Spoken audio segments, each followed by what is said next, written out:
Hola, me llamo Jesús Valencia y les voy a explicar el artículo primero y 29 de la Constitución. En el artículo primero se encuentran aspectos muy importantes para los mexicanos que de forma general son los siguientes. Primero, el reconocimiento a los derechos humanos. En el segundo párrafo se encuentra el principio pro persona.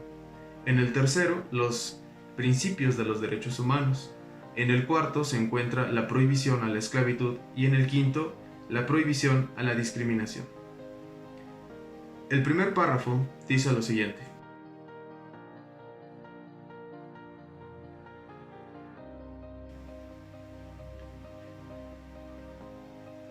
En los Estados Unidos mexicanos, todas las personas gozarán de los derechos humanos reconocidos en esta Constitución y en los tratados internacionales de los que el Estado mexicano sea parte. Bueno, en primer lugar podemos conceptualizar los derechos humanos. Estos se pueden entender como todos aquellos inherentes a la persona en virtud de su naturaleza humana para salvaguardar su dignidad. Estos derechos son indispensables para el óptimo desarrollo del ser humano. En un sentido general podemos llamar a los derechos humanos como todos aquellos inherentes a la persona solamente por el hecho de ser humanos. Entre ellos se encuentran la libertad, la vida, el libre trabajo, etc. Para este punto podemos inferir algunas cosas importantes. En primer lugar, el aspecto personal del artículo primero, pues los derechos humanos son para todas las personas. El segundo es el aspecto territorial, como lo dice el artículo es para toda la nación, y el tercero el ámbito temporal, pues estos no podrán eliminarse, no van a prescribir los derechos humanos, salvo en los casos previstos en el artículo 29 de la Constitución, que más adelante voy a explicar. Es importante agregar que la reforma que más importancia tiene a este artículo primero de la Constitución se dio el 10 de junio del 2011. ¿Esta en qué consistía? En una transvaloración que tenía del otorgamiento por el reconocimiento a los derechos humanos por parte del Estado mexicano. ¿Esto qué significa? Que el Estado mexicano no es quien nos otorga los derechos, no nos los confiere. Es decir, no nos da el derecho a la vida o no nos da tampoco el derecho a la libertad. Esto significa que el Estado mexicano reconoce la inherencia de los derechos humanos a la persona y por tanto nos la reconoce. El segundo párrafo de este artículo es el que nos habla del principio pro persona.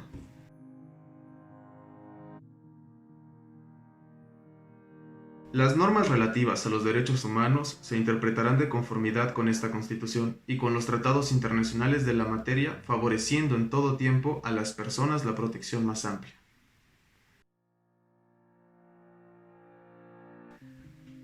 Esto quiere decir que el principio pro persona consiste en que toda interpretación jurídica, sea esta constitucional o de los tratados internacionales, así como de las leyes secundarias, se tendrá que hacer en favor de la persona.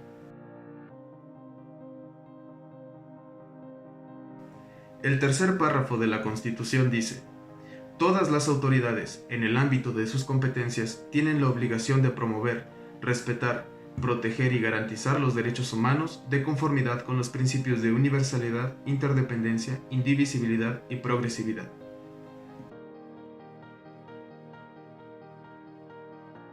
En primer lugar, este párrafo establece la obligatoriedad del Estado mexicano por proteger y salvaguardar los derechos humanos. Después, establece los principios que los derechos humanos tienen, que son el de universalidad, indivisibilidad, progresividad e interdependencia, y voy a explicar cada uno de ellos. El principio de universalidad deviene del reconocimiento de la dignidad de todas las personas, es decir, los derechos humanos son para todas las personas. El principio de interdependencia consiste en que los derechos humanos son interdependientes. Esto significa que los derechos humanos están relacionados entre sí. El principio de indivisibilidad no hace falta mayor explicación. Los derechos humanos son indivisibles y no pueden separarse. El principio de progresividad consiste en una obligación para el Estado mexicano para crear una mejor y mayor protección de los derechos humanos en el momento histórico en el que nos encontremos. Esto significa que los derechos humanos van a estar en una constante evolución y nunca en un retroceso. Por ejemplo, la mujer actualmente cuenta con el derecho al sufragio. Esta se entiende como la manifestación de la voluntad individual a través del ejercicio de los derechos políticos, o sea, el voto. La mujer actualmente ya vota, y esto significa que a partir del momento en el que se les es reconocido este derecho, nunca podrán dejar de votar. El cuarto párrafo menciona: está prohibida la esclavitud en los Estados Unidos mexicanos. Los esclavos del extranjero que entren al territorio nacional alcanzarán por este solo hecho su libertad y la protección de las leyes.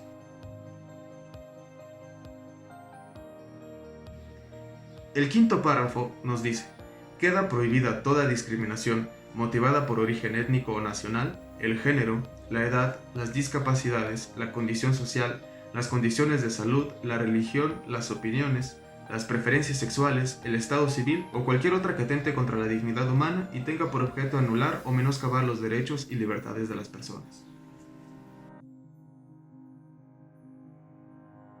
No hace falta mayor explicación para estos últimos dos párrafos. El cuarto prohíbe la esclavitud y el quinto prohíbe la discriminación. El artículo 29 de la Constitución es el que habla de la prohibición de garantías. El primer párrafo dice lo siguiente: en los casos de invasión, perturbación grave de la paz pública o de cualquier otro que ponga a la sociedad en grave peligro o conflicto, solamente el presidente de los Estados Unidos mexicanos, con la aprobación del Congreso de la Unión, podrá restringir o suspender en todo el país o en lugar determinado el ejercicio de los derechos y las garantías que fuesen obstáculo para hacer frente rápida y fácilmente a la situación. En este primer párrafo nos menciona los motivos por los cuales las garantías pueden suspenderse o restringirse, que son tres. El primero es la invasión, el segundo es una perturbación grave de la paz pública y el tercero es un motivo por el cual se ponga en un grave peligro a la sociedad. Salvo por el primer caso, que es la invasión, los otros dos requieren una decisión discrecional por parte del poder público. Es decir, ellos van a determinar cuándo hay una perturbación grave de la paz pública y cuándo hay una razón que puede poner en un grave peligro a la sociedad. Ahora bien, las garantías no pueden suspenderse o restringirse por cualquier persona. Únicamente puede hacerlo el presidente de la República, pero en concordancia o con aprobación del Congreso de la Unión. La suspensión de garantías será por un tiempo limitado y no podrán suspendérsele las garantías a una persona determinada. Esto significa que la suspensión es por un tiempo limitado. Tiene que haber un lapso que concluya. Además, las garantías no podrán suspendérsele a un grupo de personas en específico y mucho menos a una sola persona. Ahora, puede sonar un poco alarmante que se nos suspendan las garantías. Sin embargo, entre ellas están previstas en la Constitución algunas que no pueden suspenderse ni restringirse, entre ellas el derecho a la vida, a la libertad, la no discriminación. Entre las demás que están en el mismo artículo son las que no pueden suspenderse o restringirse, aún en los casos previstos en el artículo 29. La suspensión de garantías además tiene que estar fundada y motivada en los términos que establezca la ley, y esta debe ser proporcional al peligro al que se le intenta hacer frente. La suspensión de garantías termina de dos maneras. La primera de ellas es porque termine el plazo establecido y la segunda porque así lo determina el Congreso, siendo esta última inobjetable por parte del presidente de la República. Finalmente, en el momento en el que termine la suspensión de garantías, las medidas administrativas que hayan tomado durante este lapso perderán automáticamente su valor e inmediatamente tendrá que revisarlas la Suprema Corte de Justicia de la Nación para determinar su constitucionalidad y su validez. En conclusión, en el artículo 1 de la Constitución se encuentran preceptos muy importantes para los mexicanos, como son el reconocimiento de los derechos humanos, el principio pro persona, los principios que tienen los derechos humanos, la prohibición a la esclavitud y el derecho a la no discriminación. Muchas gracias por haber visto mi video.